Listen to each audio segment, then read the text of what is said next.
Barya! Ang dami, barya. Sakto, wala tayong panukli. Nakaisa na ako, boy. Eto na naman tayong mga member. Lipat, alis tayo dito sa tambayan. Taong CNB. Aray ko. 1 hour tayo doon tumambay sa may tambayan. Lipat naman tayo CNB. Testing natin kung makakasungkit tayo doon. Sana makasungkit. Yan, ganyan muna natin yung cellphone. Diyan muna yung sa bang-abang lang ng booking yan.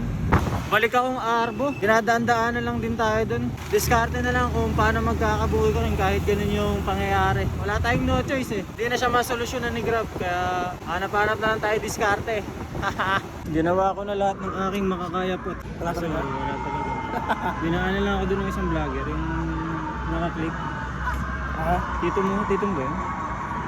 Hello, tito mo eh. Si Bobis? Dale, booking. Full book po to.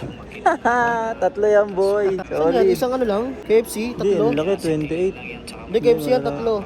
Sabi sa akin ni Poti, 29 gems daw siya kasi lagpas 2K yung booking. Tingnan natin kung gaano karami. Yung isang booking pa lang 2K na eh. Ang mahirapan tayo. Gawa na 747 tsaka 097. Isa na lang ang hinihintay natin. Ito na, ang dami. First booking done. May sukli siya ang 3 pesos. Tip na lang daw. Total of 1 km. Tapos na. Second book done. Paid na siya kaya puputok na lang. Tapos go na sa next booking. Total no, nasa 2 km to 2.5 km. Last drop natin par dito sa Armscore shooting range. Tawagan lang natin yung customer. Di sumasagot yung customer. Nakanote sa kanya. Punta daw sa may Bay 5. So pasok tayo dito. Chip sa Bay 5 daw. Ay, puntaan ko. Kaya thank you. Dito na yung mga shooting range yan. Kung maririg nyo sa paligid, may mga nagpapaputok. So may mga nagre-ready ng bola. Yes, may tip tayo guys.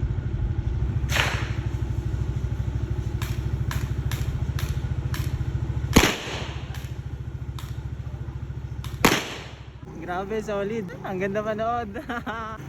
Isa pa naman yun sa mga gusto kong gawin. Shooting. Basketball.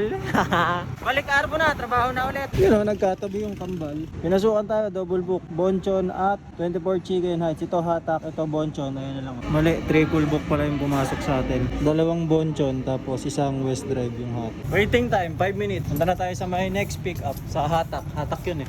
Ito 24 gem lang to. Kahit triple book. Hindi kagaya nung kaganina na 29. Kasi parang hindi abot sa 2K yung total price nung tatlong booking na nakuha natin. Kanina kasi yung isang booking, di ba 2K na. Kaya 29 gem agad.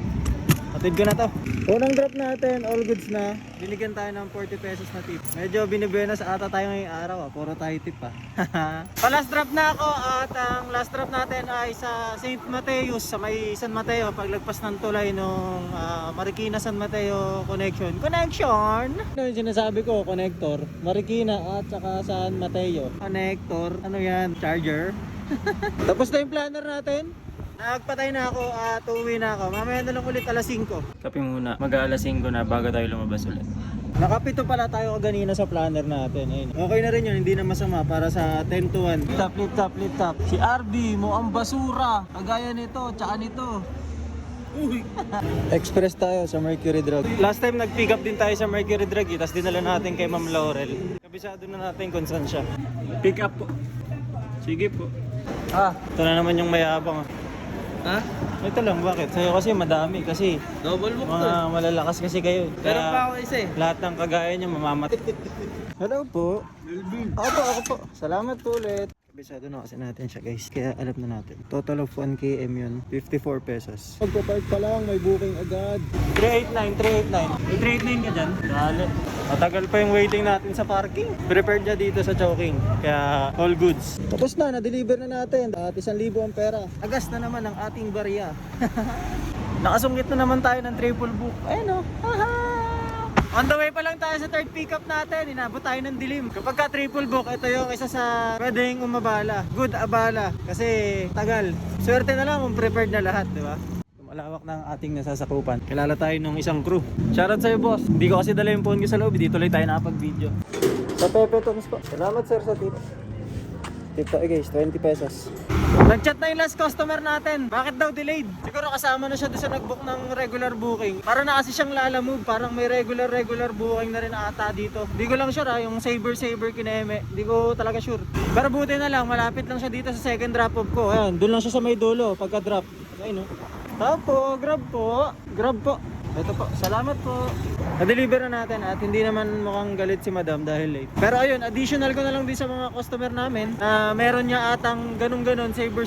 Kung gusto mong mauna ka, piliin mo yung pinaka mataas yung delivery charge, which is ayun niya yung pinaka mauna ka, hindi ka bibigyan ng kasabay na booking. Pero kapag ka regular booking lang, bibigyan ka ng kasabay. Ayun lang, quick tip lang. Another tip tayo guys. 435 lang yung binayaran. Sabi, sa akin na lang daw yung sukli. Shout out, thank you. Solid. Only tip.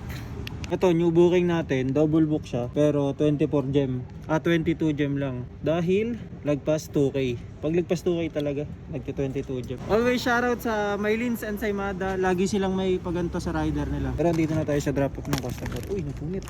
Punit, yari tayo. It's a bridge with a light man! Ang ganda! Woohoo! Hey! Ang gaganda ng bahay dito. Ang ganda. Yung hagdanan, tas may konting silip sa hagdan paakyat. Traffic! Ay, may banggaan. Ayun oh.